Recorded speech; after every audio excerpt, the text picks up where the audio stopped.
She didn't cut us off this time. Here, I'm going to give Dan Turkel as my co-host today because I'm somewhat sad that Mike Brown isn't here. But if I couldn't have Mike Brown, I figured the only one better than Mike Brown would be Dan Turkel. I don't know about that. Perfect. And turning this on. All right. Got it. Right, I clicked it. There we go. We're off and running. We're ready to roll. Okay, so it is the 19th, everybody. I hope you are doing fabulous. Oh, we have to hit it there too. Mike usually hits that one. You know, how about you stand over here? Is it gonna throw you off? It's gonna throw things off. Okay. There. Doesn't that feel better? Oh, much better. Oh my gosh. Well, it is the 19th, and that means we're literally more than halfway through October. That's right. This year has flown by. It's just insane. And we have careers worth having, don't we? We do. We also have businesses worth owning. And lives worth living. Experiences worth giving. And legacies worth leaving. Mm-hmm. That's our mission statement, everybody. And if you're brand new and you've never heard that before, that was one of the first things I loved about coming to this company. So there you go. We want to be the real estate company of choice for our agents and their consumers. I don't like customers. Do you like customers? Say no. No, we like clients and consumers. How about that? Okay. We're all about God and family first, and then business. And then we have the Y4C2Ts, which is one of the most crazy acronyms ever, but it's all about these things. These are our beliefs as a company. And if you don't know them, learn them. All right. Perfect. Here we go. So we are a true technology company, aren't we? That's right. What's your role? My role is to help folks better understand that the technology that exists here at KW is really meant to actually help make our lives easier and better. And I know that can sometimes be, you know, not what you'd expect, but I can't imagine doing what I do now without Command, MLS, all that kind of Isn't it crazy that there are brokerages out there that literally don't provide that? And so agents are fending for themselves to try to go find one that might fit. And then they don't even use it half the time because they can't figure it out. And they don't have a Dan Turkel. Okay, so here we go. So normally I would say, how's the market, Mike? But you're not that. So we're going to go into, oh, by the way, he made a really great point, which is kind of why I asked him to come up this morning, because these slides are really valuable, aren't they? Tell them what you told me. So I don't know about you guys, but I really appreciate when they kind of slow down at this point in team meetings and go over how the market actually is, because I feel like our role as real estate agents, obviously we are really there to help our clients, friends, family understand the real estate market. And I interpret it in my own way, like I'm sure many of you do as well, but there's just something about how they explain it up here that I found really helpful.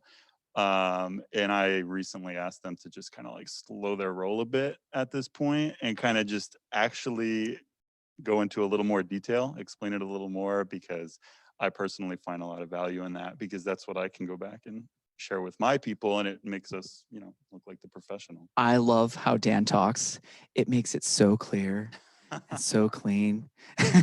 I'm way too bubbly and crazy, but I would say that, yes, this is what we're going to talk about a bunch today. You're going to leave today's team meeting knowing and seeing slides and graphs and charts that you've never seen before. So we're going to slow down and we're going to take on so that you know how to advise your clients the best way possible, so that you can kind of almost, in a way, predict the future of what the markets tend to do during this time frame, and so that you can accurately educate and teach your client what the market's doing, how the market's being affected by certain aspects of what's happening around us. And that's doing your fiduciary duty as an agent, as a realtor. Everyone say realtor. Realtor. Thank you. Okay, inside joke. Inside joke from the book club this morning, and other times when I've had one-on-ones where people say realtor. And there's number one, there's no D. There's no D. Say there's no D in realtor. Well, okay. So we're just going to move on. Do it. The GSBOR, Greater Springfield Board of Realtors, we've got 251 new listings. And this is a 7-day update for all of SOMO. All of SOMO, 7-day update, 251 new, which is quite low. We have 243 new contracts, but look how similar these numbers are. That's called, I mean, just we're going to get there, but the absorption rate is extremely high. That means for the amount of homes that come on, the amount of them that go into contract, very fast. So, and it's jumped up, hasn't it, again? Yep, it has. And so the closings at 192, big difference there. So what we are seeing is people getting into contract quickly and then maybe finding some things that we don't like about the property, and then they pull out. Maybe lending's an issue, correct? Yeah. And we're seeing that right now. We don't have, we do have our lenders here, so we'll get to that in a second. And 407 new, that's actually pretty normal. Yeah. A little low, but it's a little normal. And then 338 pending, 276 closed. Cool? Interesting stuff, you say. Well, the second part, the outlying areas. So how's the market? We got, I can't read that. 48 is what that's supposed to say.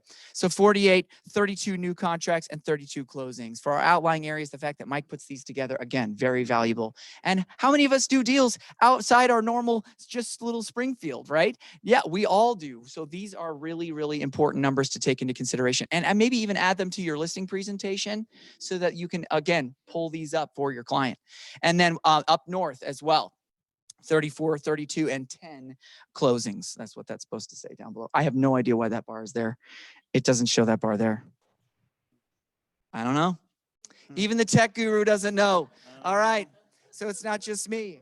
Okay. So active listings. This is, again, I'm so glad he pulled this up. 915, 957, 942, 958, 971, 955, 947. We're kind of a little low, but that's really normal for this time of the year. So just so you know. And then we had book club this morning. Who was at book club this morning? Fantastic. It was really fun. We talked about a ton of different things, did we not? Journaling. We talked about time blocking. We talked about protecting your time block. We talked about job descriptions. We talked about, your career in real estate. Literally, we went through a bunch of different things.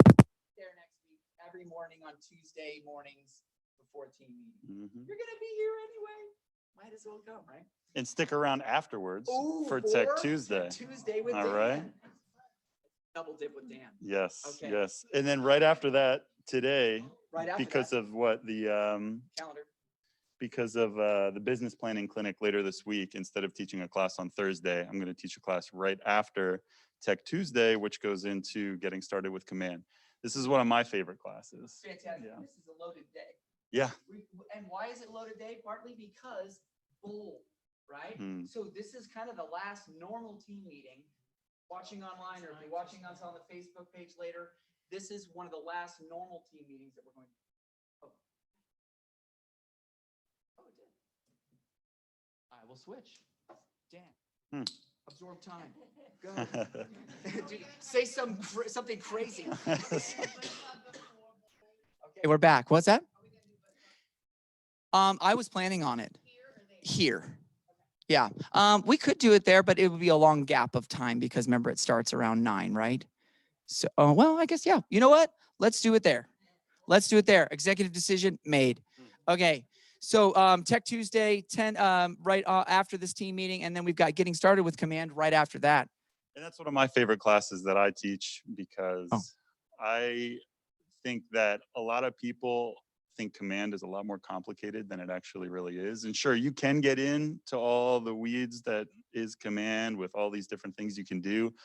But many folks have heard me just speak about the importance of tasks and tags. I talk about that a lot.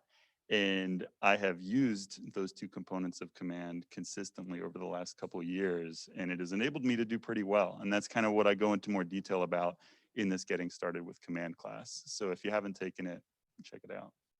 Oh, yes. I'm going to run one back. I'm going to be Mike. Dan's being modest. It's enabled him to multiply his business by 5 times. Yeah, it's true. So is that correct, right? You went from 1 million to 5 million just by using tags and tasks? This year. Yeah. But yeah, I think it's all about just going back to the basics. It's just using command to help you with your lead gen and your lead follow-up. Like that's really all we're talking about. I remember when Rachel was being on it as usual, and she offered to help agents import their databases to command and set them up on smart plans. If every one of our agents, Dan, did that, put their database in, let's say 200, 300, 500 people, and then set them all up on smart plans, what that would do to our office, it would be insane. It's true. It's It true. is true. It's true. It would just blow you out of the water. Yeah. It'd blow me out of the water. It really is all about, what does Gary Keller say?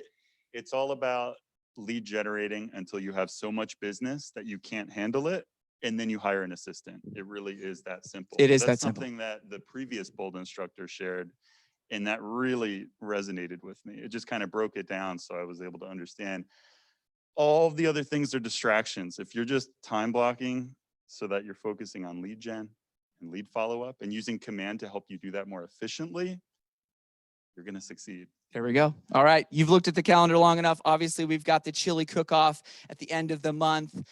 We've got goal setting, business planning clinic with Gene Rivers starting tomorrow and Thursday. I mean, you don't get much better than Mini Gary. I call him Mini Gary. All right. And then, okay, so yeah, no TD next week. Come to Bold, 9 to 11. That's actually truly the first session, because step one is more of the introduction. And here we go. Boom. Yeah, you're correct. You're correct. Oh, did she say something? Yeah. Team meeting during the weeks of Bold will be Mondays, 9:30. Communication will be sent out about in this week. Cool? Perfect. Thank you, Rachel, as usual. So here we go. There's the MRA Business Planning Clinic coming up. If you missed this office's Business Planning Clinic, hit up Gene. So we've got a mission moment, which is our spotlight. And last week we had a winner, which was Jason Massengale. And this week I talked to Jason, and he elected Rhett Smiley. So give Rhett a round of applause. And this is what he said. Earlier this year, I had COVID. My entire team had COVID at the same time. We were all very sick. I called Rhett and asked him if he could help me since I couldn't leave the house. He went above and beyond. He even went to closings for me. I couldn't tell you how much it meant to me, Jason. So that's what we're talking about. That is cultural awesomeness right there.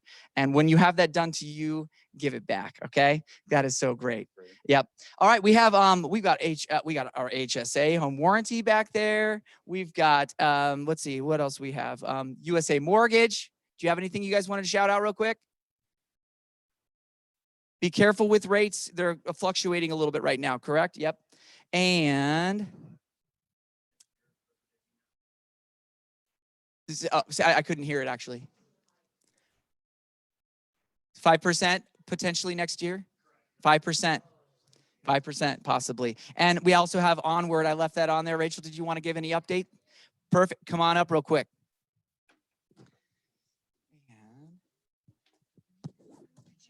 Batteries. Yep. Awesome. Thank you. Okay, so we want to come in, and we are with Onward Agent Services.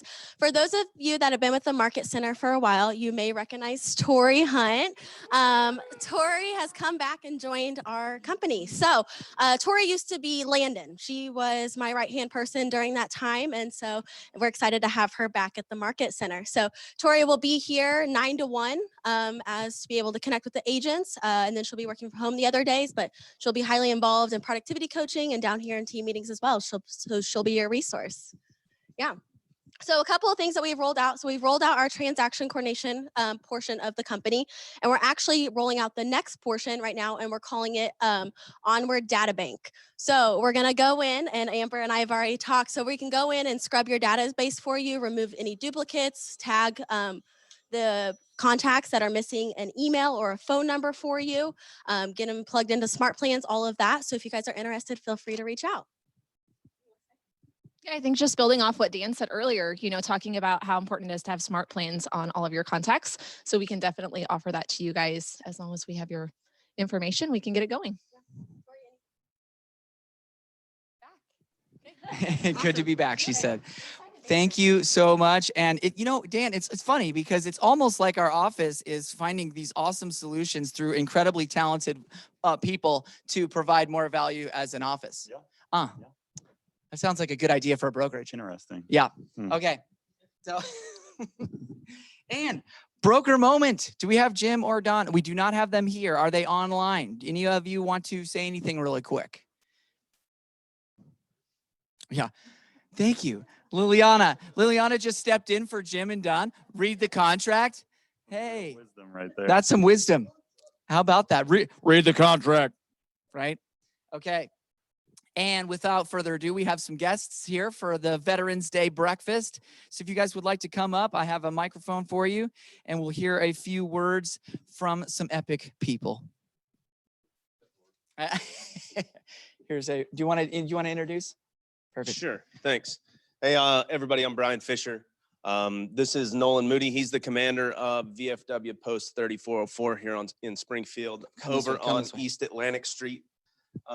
So what we've got going on is a little bit different than normal for a Veterans Day breakfast. So historically, it's been done here. What's happening is there is an organization that's starting to come up within Keller Williams. If you're interested in it, hit me up. I will absolutely invite you. It's called Military Agent Resource Network. It's about connecting our agents with the military community where we live at, so we can help them not only in their real estate needs, but also just help out the community. So another little organization that's coming up. It's right now it's in about 50 market centers. I'm the Marne ambassador for this market center. So as it comes along. So what we did is we decided we're going to partner with the VFW here in town for Veterans Day breakfast. So an opportunity for all agents, not just veterans, to come eat breakfast at the VFW post. It'll be, pay cash while you're there, and it's a la carte. Come eat breakfast with some of our local veterans, get to know them a little bit. And then at 10 o'clock, so it's going to be from 9 to 10.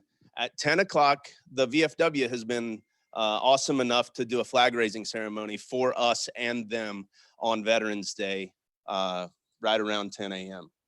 So basically, like I said, everybody's invited. Please show up. Please come and support our veterans.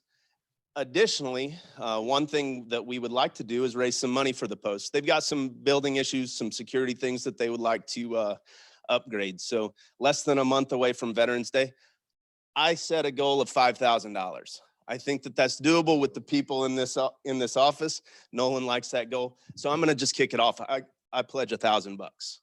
So we got 4,000 left to go.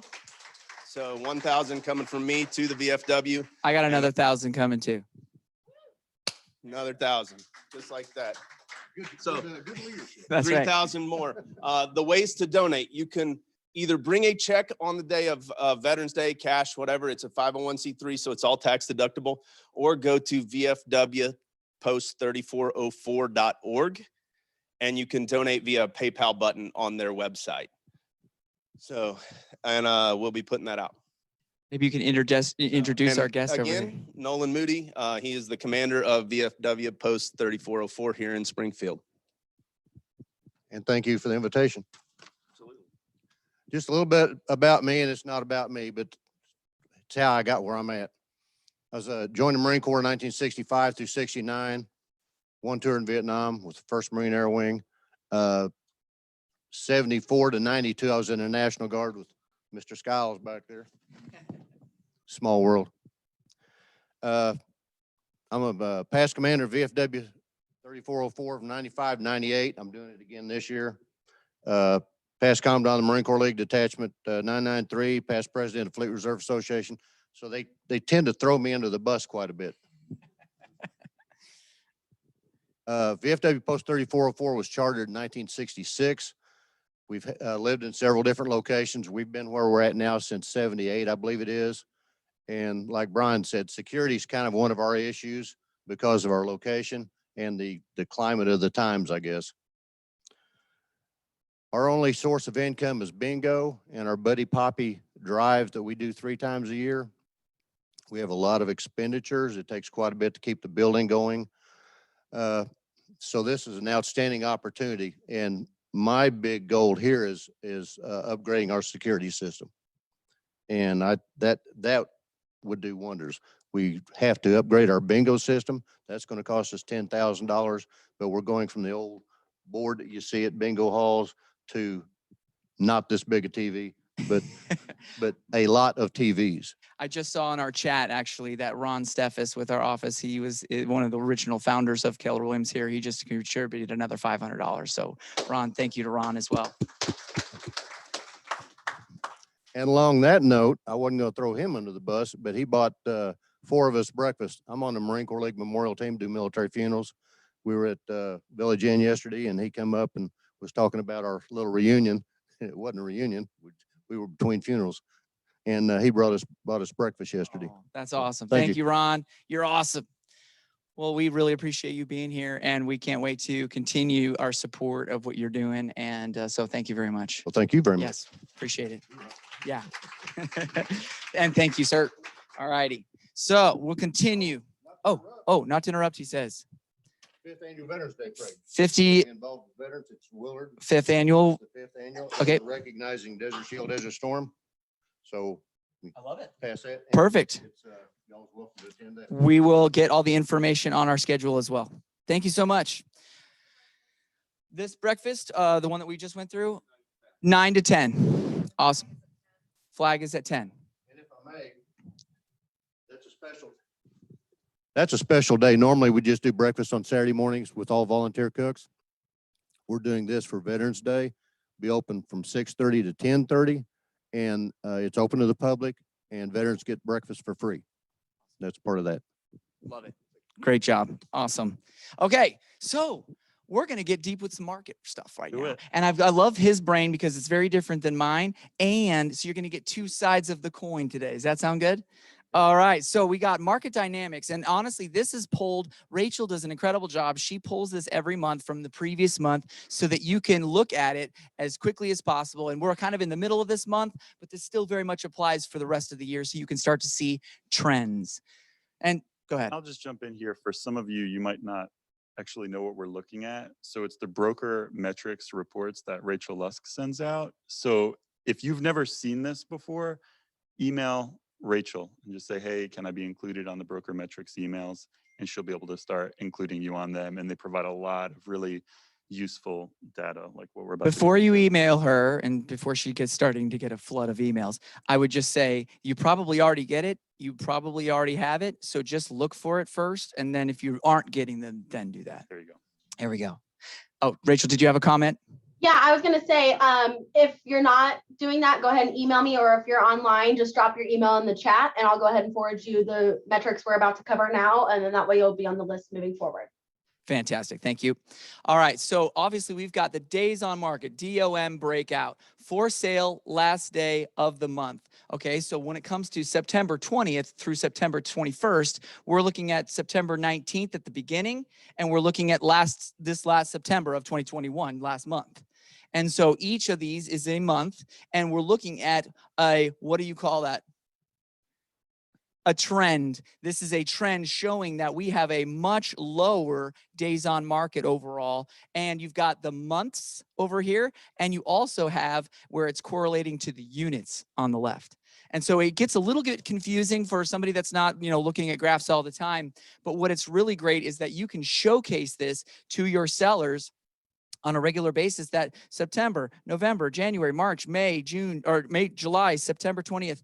These are all the 20ths the year of 2020 until it starts here. And you can see obviously a lot changed in 2020. And then where we are now is kind of in limbo land of it's not normal. It's untreaded territory in a way. As far as days on market is concerned, I always think back to what I learned in Ignite, whenever that was.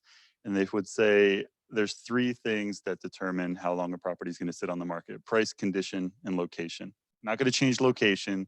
So chances are, if the condition is good and it's still on the market for more than a week in this market, chances are the price is probably too high. So. And I would say that to the seller as you're filling out your listing docs, or right after you filled out your listing docs, you're talking about what price you're going to end up at. Number one, you always ask them, hey, did you have a price in mind? You want to kind of find out where their mind is at when you're talking about price. And you want to see and kind of know what they've looked at. So if they've gone to Zillow, or they've gone to Redfin, or they've gone to Realtor.com, which a lot of them will have already, because they're going to kind of watch those things on their own, despite as much as we can try to tell them not to. Because a lot of those things are faulty. A lot of those things are using data that's not true. Now, this is the actual true data that we can rely on for the sales of our market area, right? Okay, so boom, we'll go on to the next one because of time. All right, so here are market dynamics. This is average price per square foot. Okay. And down here, you've got for sale, under contract, and sold. So you got red for sale, blue under contract, green sold. And what do we see? A trend. And which way is it going? Up, they say. So when it comes to, there are sometimes when you'll have big gaps where you'll see the red, a for sale number is almost, it will always be on top. I don't think I've ever seen it not on top. And then you've got the blue, which is under contract, which is typically the second highest number, the amount of homes that went under contract. And then you've got, boom, the green, which ones actually sell. And so when you see a big discrepancy like that, and look here, this is actually a very interesting one. Boom, May of 2021. I bet you if we look back at that, or if we looked at one of the team meetings back then, we'd be talking about, whoa, things are crazy right now. Things are very odd in that month. And you can see that in the trends. And where we're headed, you obviously have, if you go back to September, here's September again, and then here's where it began.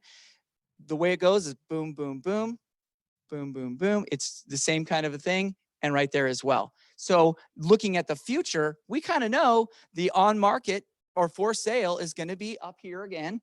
We know that the under contract, based on where we're at, is going to be usually right above the green. But we did have a little bit of a slowdown at the beginning of this month. Remember that? If you remember the team meeting, we had a little bit of a slowdown where it was like, oh, I could actually get my buyer in contract, right? So I'm excited to see October's in retrospect to where we're at. Following this trend, the question comes, well, is it just going to keep going up, right? That's what everyone asks. Oh, what's going to happen in the market? And if we look at this and kind of extrapolate out, it looks like it's just going to keep rising, but obviously that's not sustainable. It can't isn't. just continue going up forever. It isn't. And if we still continue to see the amount of influx from other areas, it will stay on that trend. And so that's where I feel, and I truly believe that I think that here is a little bit different than other areas surrounding us. Like, you know, the McCall team in California, we're seeing a little bit of a slowdown right now. It tends to flow this way from the coastlines inward, and being an inward state, it's a lag. I would call it a lag, right? Yep. And so that slowdown Another could thing be a I'll little, add on that one. yeah. Oftentimes I'm telling people that, I mean, this is my own personal interpretation of it. I don't think we're necessarily in a bubble. I don't think it's going to continue to keep rising forever. I feel like things will eventually start to level off a little bit. I don't know if it's going to really just drop and we're going to see a big correction or something. But what I've been telling a lot of folks is just that I think the market will cool down with the weather. I think there's like kind of a correlation there. And as we get deeper into the winter, less people are more likely to want to move then. So if anything, that'll kind of cause it to head in the direction of a more balanced market. Well, and I call it the breathing in and breathing out of the market. What you're talking about is natural across the US, where they have the seasonal aspects in December, January, February, and even in, you know, November. People stop moving more than in the summer. In the summer months, that's when we always have that peak, is because they're free to move because the kids are out of school, and they're free to move because of job transfers and things like that. This is an opportunity for us to build up, which is why we do our business planning clinic now, so that we're prepared for that time. It's a little bit slower now. It will be a little bit slower into November, December, January, but it's always going to pick back up into March, April, May. Yep. All right. So, Ben, again, this is sales absorption. Remember we talked about the absorption rate a little bit? So again, here's 19, the absorption rate before pandemic, and then all of a sudden, boom, pandemic. It changed a little bit right in here at the beginning because people weren't really sure what was happening, but a lot of people moved here, right? Myself included. So you saw a huge influx of how quickly things went on the market. Literally, this is over 55% absorption rate. That means over 50% of everything that got on went into contract almost immediately. Does that make sense? So now it's waned a little bit. Do you see that? It's come down, and we felt that, haven't we? Mm-hmm. Exactly. But you still see the trend. So the absorption rate, it looks like it's coming down a little bit. I think that we will continue, like Dan just said. I almost called you Mike. Did you hear that? I almost did it. So we come down a little bit right here. It's going to come down into January and so forth in December, and then it's going to peak back. I think it's going to come back up into the springtime. Yeah, I think this also speaks to just the supply and demand. I think that's what's driving this. Huge. And it's ultimately fueled by a lack of supply. The demand outpaces the supply. Therefore, as soon as a decent property hits the market, we're standing in a line to show our client that house. And this is something that you probably don't know. People are watching people that are moving out of their hometowns from these outlying areas, these metropolitan city locations that they've been in. Their best friend is like, we're out of here, right? And then they move out to a place like here where their preconceived mental state of what of Springfield, Missouri was some flat, tornado ridden, who knows what. But they literally, and then they see them come out here and they see their quality of life change. They see that they own their home outright maybe, or they see that they got the job that they wanted, or they're watching them enjoy the things that Springfield and places like here offer. And that's opening people's eyes to something that they never thought that they would see before. So true. I mean, I feel like I'm a testament to that because I moved here from technically New York City, and very, very different market out there. Yeah. So, a lot of my friends, everybody, my friends, my family, they're all like, why are you going to Springfield, Missouri? And now they're seeing like, okay, like great cost of living here. Huge. It's so much to do, yeah. Right? I mean, and that's the thing is that I've come here, you might have lived here your whole lives and you're like, oh, there's nothing to do here. Oh yeah? Let me tell you. It's insane. Everybody's going to the lake all the time. They're going to Branson all the time. There's all these cool things for kids all the time. It's crazy. So people are seeing that. And that's why I think the trend is going to continue at least for the next year, possibly the next 2 years, unless something drastic happens where they try to throw another pandemic thing. But I'm going to say people are sick of it too. Yeah. And I'm wondering if at some point down the road, a tech company enters the space, because if we ever see that happen here, we're going to the moon. I mean, it's crazy. It is crazy. Amazon's already saw it. So they're already doing things, right? Yes, you're absolutely right. Now, this is interesting. This is median price, and I love median. Everybody say median. Median with an N, because it is literally taking out the outliers. It's taking out the huge luxury properties and it's taking out the tiny little $5,000 properties. So this is the median price for sale, under contract, and sold. Similar color scheme. And we've got the red all the way on top because those are the for sale. And then you've got under contract in the blue, which is always a little bit below, obviously. And then these sold. And what I'm liking to see is that the blue and the green are so close together. The blue and the green, you want to see those close together. The for sale can go crazy. And if you went back further in time, you would see that there's a lot, usually more on the market than what we've seen in the last year and a half, 2 years almost. So cool, right? Okay, let's continue. Wait, one thing about that one. Do you want to go back? Yeah, you'll see the for sale ones, they're always way higher than what they go under contract for. Yes. And sometimes when I'm working with a buyer and they'll look at a house and they're like, oh my gosh, it's not worth that much, let's move on. I'm like, the seller can ask for whatever they want, right? They can ask for $1 billion as their asking price. There's a whole portion of Zillow that literally has the make me move button. Have you guys seen that area? There's literally sellers that'll go on like, make me move, baby. I want to sell for $700,000 and the house is only worth 3.5. So they would sell for 700,000, but it's not worth that. The market is not going to dictate that. Well, some sellers think they can pull it off, and sometimes they do, which kind of fuels that. It's true. It's true. You're absolutely right. But yeah, I mean, from an investor point of view, I always think of it like every property does have a number in which it does make sense to put an offer in at that price. And our job as agents is to help our clients figure out what that number is. And I don't want to say ignore the asking price, but really focus on what makes sense for your client and then put the offer in. Well, and I just want to make sure you guys are seeing this. This is in thousands, right? So this is 220,000 right there. And look, we peaked over the 220. I remember when that happened. I remember doing the team meeting of when we talked about when it went over 220 over the total market. And so we keep going along that line and it goes over. It's all over that 220 for the last the entirety of this year. You see that? And so we also see that the under contract, what's going into contract is quite a bit lower right now than what actually is selling. So people are writing less big offers, correct? Yeah. People were going a little bit nutso right around in here where they were writing, getting close to what was being asked on a scale across the entire market. Yeah. Okay. The market dynamics. This one has a little bit of a skew. I don't know what happened with this. I haven't seen anything like that when I went a little bit further back in time. Weird. So there was either a ginormous property sold or something like that, but or maybe it just took forever and it finally sold. I don't know. But this is months supply of inventory. So literally, I think this is a fluke. So just take that one out. Don't look at it. Okay. We see this up here, this line is the average days on market.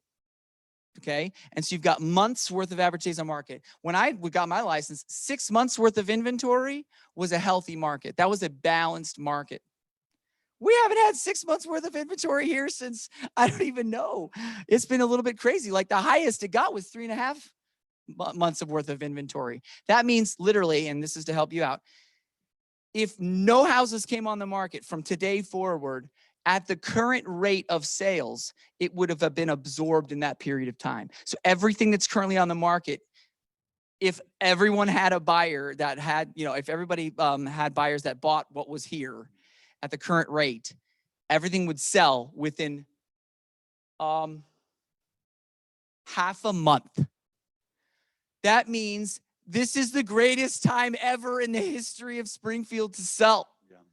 So if you're not preaching that to your sellers, they're going to get top dollar as quickly as possible, have options for them. If they price it right, it goes. And if any of you have landlord clients who have a bigger portfolio and they have that like problem property that's just annoying to them for some reason, now would be a great time to sell it, because most investors out there, well, not most, but plenty of investors out there are going to be happy to scoop up whatever hits the market. So even if there's like an annoying tenant in there, hey, why not sell now and get top dollar for it? Absolutely. Absolutely. Okay, let's continue here. So we've got the market dynamics. We've got supply and demand. This is the number of units being that are for sale, under contract, and sold. Again, it's following that same color scheme. And we see the amount of homes that are for sale. And then remember, this is supply and demand. So, but look here, this is the part that a lot of people are always looking at, this top line. I don't want you to look at that. I want you to see that the amount of homes that actually sell and go under contract are almost always within this realm. So we know that between 600 and 800 homes that go under contract and sell every month. So when you're talking to your seller and you go, hey, on average, we have between 600 and 800 homes go under contract and sell. I want you to be one of those. So that was another indicator that we need to price correctly, unless you're totally fine sitting on the market abnormally long. Right? These are great words to use when you're talking with your seller, because you don't want to be up here for very long in this for sale category. Every day on market. And Mike and I had a battle about this. Were you there for that? I don't know. Do you guys remember when we were running around, we were talking about the market, and I was back there, and somebody totally agreed with me that the days on market are so valuable. Especially the first few. I mean, that's when the first 5 to 10 is really the sweet spot. And if you're not sold by then, people are going to start to question it because of the heat of the market, right? Okay. And it's important to instruct your buyers that just because that's been on the house for a little while doesn't mean that something's wrong to it. Many of us have had listings that are perfectly freaking fine, to use a freaking word, and I'll say that are perfectly fine, but sometimes the market's kind of bypassing them somehow, right? Or you get under contract and then the buyer gets cold feet and they pull out, and there's, again, no fault of the property, still great property, but now it has 15, 18, 20 days on the market, and people are going to start to look at it and go like, maybe we can write a lot less. Why, when I work with sellers, I always sit down and do a CMA with them in real time. I'll just take my laptop out and I'll compare their home to other comparable homes that have sold in the area. I show them the pictures, and then I say, what is the market showing us here? I'm not telling you like even my opinion. It's like, what is your opinion on what the market is showing us? Is this house nicer than yours? Is it not? Like, let's look at the unless you're going to buy their house, which you can, and I highly suggest it, because Gary always says you should always think about buying the house you're about to list. Unless you're buying it, you need to make sure they understand exactly what he said. The market ultimately dictates the price. Yeah. It's your job to get it in front of as many potential buyers and sellers as possible. To That's get as many people through the doors. Through the to door. Increase that competition. Yep. You know, And people, and this is a huge thing, and I would say this is probably one of the most valuable things from this morning.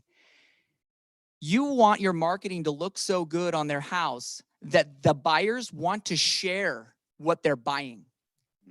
Think about that for a second. You need to make sure that the sellers see their own house and they go, wow, my house looks great. Okay. And you want it to look worthy enough for the future buyers, the buyers that are coming to see it. They want to share it. Yeah.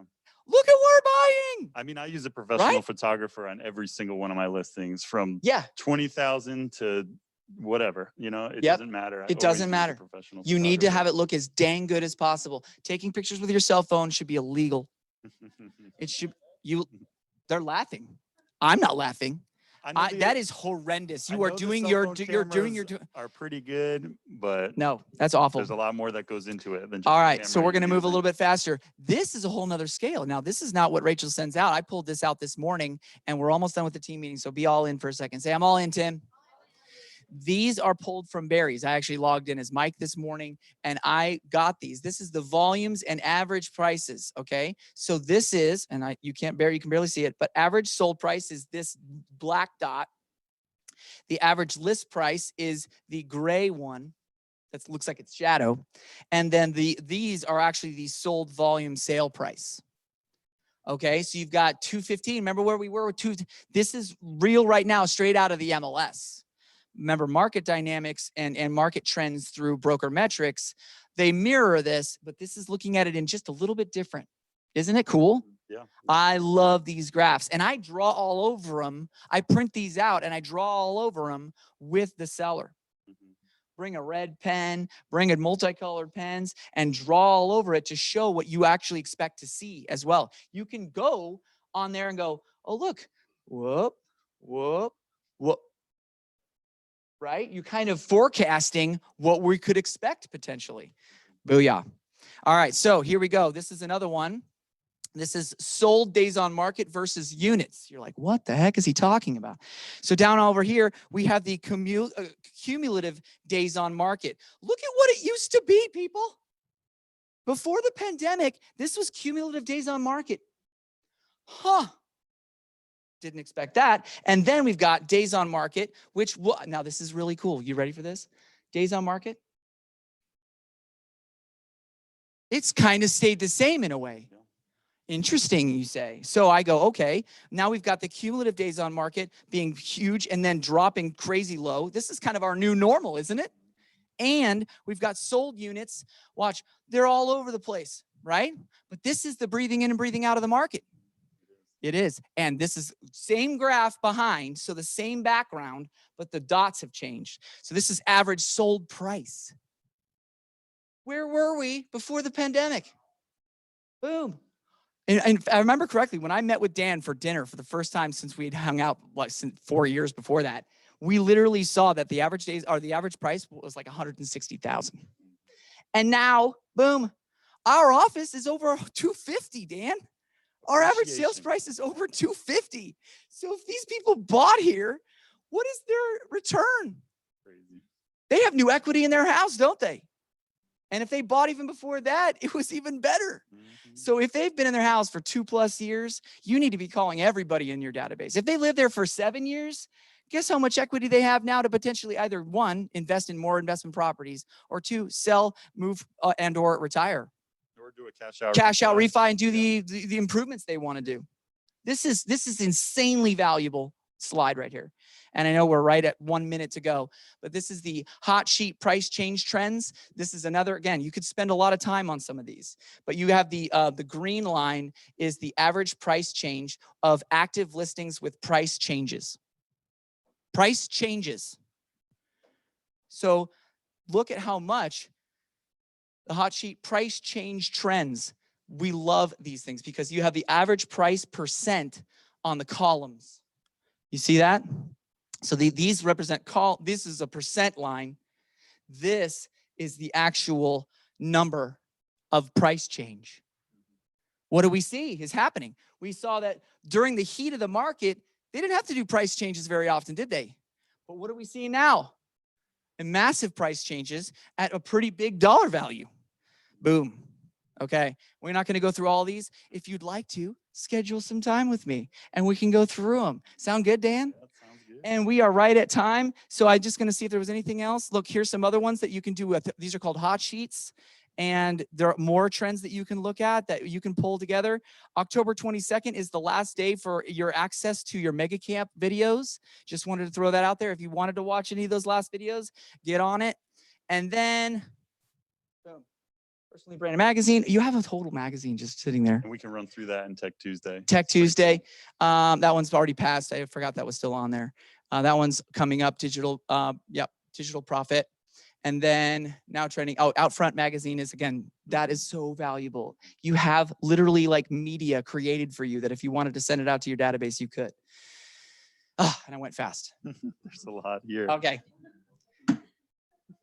Was this valuable? Do you want to schedule some time where we could go through it and we could create yours? That would be great. Thank you guys for being here. Good team meeting. We'll talk soon. See you guys. Stay for Tech Tuesday.